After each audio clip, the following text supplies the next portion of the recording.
रात के 12:45 की आखिरी बस सुनसान सड़क पर दौड़ रही थी। ठंडी हवा खिड़कियों से अंदर घुस रही थी और बाहर घना कोहरा ऐसा लग रहा था मानो अंधेरे ने सफेद चादर ओढ़ ली हो। बस में सिर्फ 3 यात्री थे। एक कॉलेज से लौट रहा लड़का रोहन, एक बुजुर्ग औरत और आखिरी सीट पर बैठा एक अजीब सा आदमी जिसका चेहरा हुड से ढका हुआ था। कंडक्टर उनींदा था, बार बार जम्हाई ले रहा था। रोहन को रास्ता थोड़ा अजीब लग रहा था। उसने कभी ये सड़क नहीं देखी थी। भैया, ये रास्ता तो मेरे घर की तरफ नहीं जाता। रोहन ने ड्राइवर से पूछा।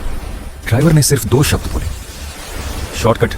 उसकी आवाज में कुछ ऐसा था कि रोहन का दिल हल्का सा कांप गया। अचानक बस की खिड़कियां खुद धक धक कर बंद होने लगी। रोहन ने एक खिड़की खोलने की कोशिश की पर वह मानो किसी ने बाहर से पकड़ रखी हो। बुजुर्ग औरत धीरे से बोली, रात के इस वक्त खिड़कियां खोलना ठीक नहीं बेटा, हवा अपने साथ कुछ और भी लाती है। उसकी आंखें बिल्कुल सफेद थी, बिना पुतली के। रोहन घबरा गया। ये औरत अंधी है या? और तभी बस के पीछे बैठे हुड वाले आदमी ने एक लंबी ठंडी सांस ली। बस का तापमान अचानक नीचे गिर गया। कुछ देर बाद कंडक्टर टिकट चेक करने आया। रोहन ने टिकट दिखाया। फिर वह बुजुर्ग औरत के पास गया। औरत के पास कोई टिकट नहीं था। अम्मा, आपका टिकट? औरत ने धीमे से कहा, मैंने टिकट लिया था पर तुम्हें याद नहीं क्योंकि। फिर उसने कंडक्टर का हाथ पकड़ लिया। उसके छूते ही कंडक्टर का चेहरा नीला पड़ने लगा। रोहन ने डर कर देखा। कंडक्टर धीरे से कह रहा था, बस में 4 लोग, कैसे? टिकट तो 3 के थे। रोहन, 4? पर बस में तो हम 3 ही। तभी पीछे बैठे हुड वाला आदमी हंस पड़ा। उसकी हंसी इंसानी नहीं थी, एक रोंगटे खड़े कर देने वाली गूंजती हुई हंसी। रोहन ने पीछे मुड़कर देखा। वह आदमी वहां था ही नहीं, सीट खाली थी। बुजुर्ग औरत बोली, वह इंसान नहीं है, यात्री भी नहीं है, वह हर रात तुम्हारी तरह किसी को ढूंढता है। रोहन डर कर ड्राइवर की ओर भागा, लेकिन सीट खाली थी। बस अपने आप चल रही थी। दरवाजे लॉक थे। घना कोहरा बाहर बस का पीछा कर रहा था। रोहन चिल्लाया, बस रोको, कोई है? बुजुर्ग औरत ने कहा, बस नहीं रुकेगी जब तक वह जिसे चाहता है उसे लेना ले। रोहन, कौन? किसे ले जाएगा? औरत की पुतलियां वो धीरे धीरे लौटती सी लगी, मानो वह पहले अंधी नहीं थी। औरत, तुम्हें? क्योंकि तुमने आज रात कुछ ऐसा देखा है जो तुम्हें नहीं देखना चाहिए था। रोहन स्तब्ध। मैंने क्या देखा है? अचानक बस के बीचों बीच की लाइट झपकी, फिर बंद। सब कुछ अंधेरा। अंधेरे में भारी कदमों की आवाज बस के अंदर गूंजने लगी। टप टप टप। रोहन ने मोबाइल की टॉर्च ऑन की। लाइट पड़ते ही उसने देखा बस की खाली सीटें खुद ब खुद दबी जा रही थीं, मानो कोई अदृश्य भारी चीज चल रही हो। बुजुर्ग औरत फुसफुसाई, वह आगमन कर चुका है। रोहन टॉर्च उसकी तरफ मोड़ता है। औरत की आंखें अब पूरी काली थीं। रोहन कांपते हुए पीछे हटता है। बैठने की आवाज आई। पीछे की खाली सीट पर कुछ बैठ चुका था।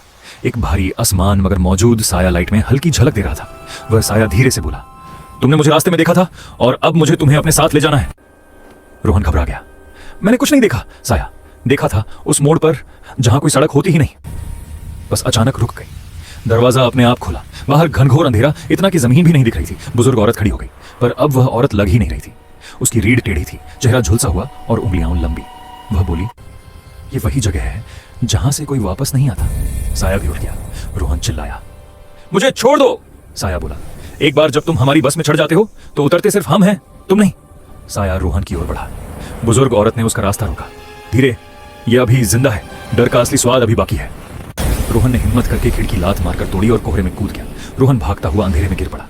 जब होश आया, वह सड़क पर था। सुबह हो चुकी थी। लोग इकट्ठा थे। किसी ने कहा, कल रात एक बस खाई में गिरी, सब यात्री मर गए। रोहन ने कांपते हुए पूछा, कौन सी बस? एक पुलिस वाला बोला, आखिरी रात 12:45 की बस। ड्राइवर, कंडक्टर, एक लड़का, एक बूढ़ी औरत और एक अज्ञात आदमी।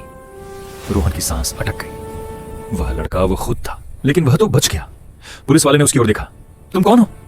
रोहन ने बोलना चाहा, पर आवाज नहीं निकली। उसने सड़क के किनारे पानी में अपनी परछाई देखी। उसका चेहरा था ही नहीं, बस एक खाली धुंधली परछाई। पीछे से वही साया फुसफुसाया, कहां था? हमारी बस से कोई नहीं उतरता। रोहन की चीख हवा में खो गई। लोगों को सिर्फ हवा चलने की आवाज सुनाई दी। आखिरी बस आज भी चलती है और हर रात कोई ना कोई यात्री अदृश्य मंजिल तक पहुंच ही जाता है।